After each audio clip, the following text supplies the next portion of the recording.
ചെടികളുടെ വേരുകളുടെ ആരോഗ്യം സംരക്ഷിക്കുന്നതിനും വേരുചീയലുമായി ബന്ധപ്പെട്ട പ്രശ്നങ്ങൾ പൂർണ്ണമായും തടയുന്നതിനുമായി അഭിമാൻ എന്ന ഉൽപ്പന്നം പ്രാരംഭഘട്ടത്തിൽ പ്രയോഗിക്കുന്നു. തൽഫലമായി സസ്യങ്ങൾ വാടാതെ ആരോഗ്യത്തോടെ തുടരുകയും ശക്തമായ വളർച്ച കാണിക്കുകയും സമൃദ്ധമായ വിളവ് നൽകുകയും ചെയ്യുന്നു. അതുപോലെ ഓർബിക്സ്, FL77 തുടങ്ങിയ ഉൽപ്പന്നങ്ങൾ പൂവിടൽ, പരാഗണം, കായ്കളുടെ വികസനം എന്നിവ മെച്ചപ്പെടുത്താൻ സഹായിക്കുന്നു. ഈ ഉൽപ്പന്നങ്ങളുടെ ഉപയോഗത്തിലൂടെ ഏക്കറിന് 13 മുതൽ 16 ടൺ വരെ വിളവ് നേടാൻ കഴിഞ്ഞു.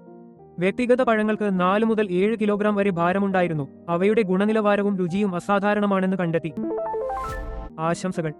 എന്റെ പേര് തങ്കരാജ്. തിരുപ്പൂർ ജില്ലയിലെ ധാരാപുരം താലൂക്കിലെ ഗോവിന്ദപുരത്തിനടുത്തുള്ള ചെട്ടിപ്പാളയം ഗ്രാമത്തിൽ നിന്നാണ് ഞാൻ വരുന്നത്.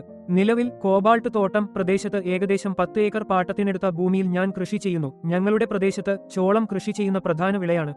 തുടർന്ന് ബീറ്റ്റൂട്ട്, ഉള്ളി, ക്ലസ്റ്റർ ബീൻസ്, മല്ലി തുടങ്ങിയ വിളകളും വ്യാപകമായി കൃഷി ചെയ്യുന്നു. കൂടാതെ മത്തങ്ങ, തണ്ണിമത്തൻ, മുളക്, തക്കാളി തുടങ്ങിയ വിളകൾ ഞങ്ങൾ കൃഷി ചെയ്യുന്നു. നിലവിൽ 7 ഏക്കർ സ്ഥലത്ത് സ്വീറ്റി, ഒരു ഇരുണ്ട തൊലിയുള്ള ഇനം എന്നറിയപ്പെടുന്ന ഒരുതരം തണ്ണിമത്തൻ ഞങ്ങൾ കൃഷി ചെയ്തിട്ടുണ്ട്. ഈ വിള നിലവിൽ വളർച്ചയുടെ 2ാം മാസത്തിലാണ്.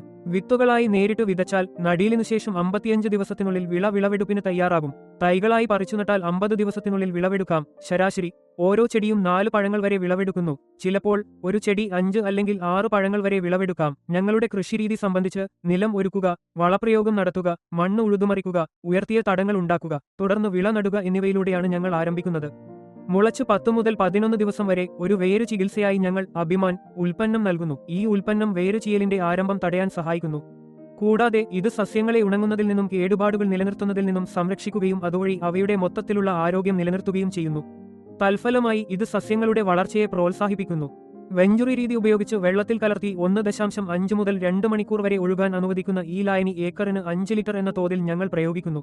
തുടർന്ന് പ്രക്രിയ നിർത്തുന്നതിനു മുമ്പ് ശുദ്ധജലം ഉപയോഗിച്ച് സിസ്റ്റത്തിലേക്ക് ഫ്ലഷ് ചെയ്യുന്നു.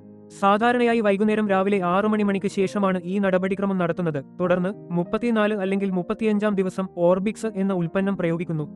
ഈ ഉൽപ്പന്നം ഇത് പൂവിടുന്നത് ഗണ്യമായി വർദ്ധിപ്പിക്കുന്നു. മാത്രമല്ല ഇത് ചെടിയുടെ വികസനം മെച്ചപ്പെടുത്തുകയും ആരോഗ്യകരമായ സസ്യവളർച്ച ഉറപ്പാക്കുകയും ചെയ്യുന്നു.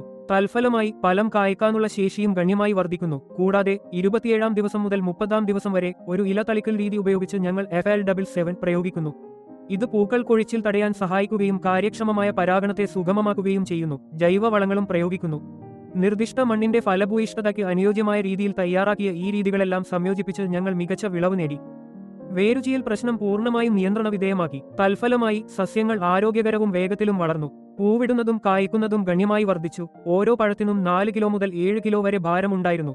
ശരാശരി പഴങ്ങൾ 5 മുതൽ 7 കിലോഗ്രാം വരെ വലുപ്പത്തിൽ വളർന്നു.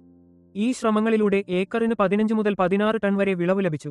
കൂടാതെ ഉള്ളി, ബീറ്റ്റൂട്ട്, മല്ലി തുടങ്ങിയ മറ്റു വിളകളും മികച്ച നിറവും മികച്ച ഗുണനിലവാരവും പ്രദർശിപ്പിച്ചു. മൊത്തത്തിൽ ഉൽപ്പന്നങ്ങളുടെ ഗുണനിലവാരവും രുചിയും അസാധാരണമായിരുന്നു.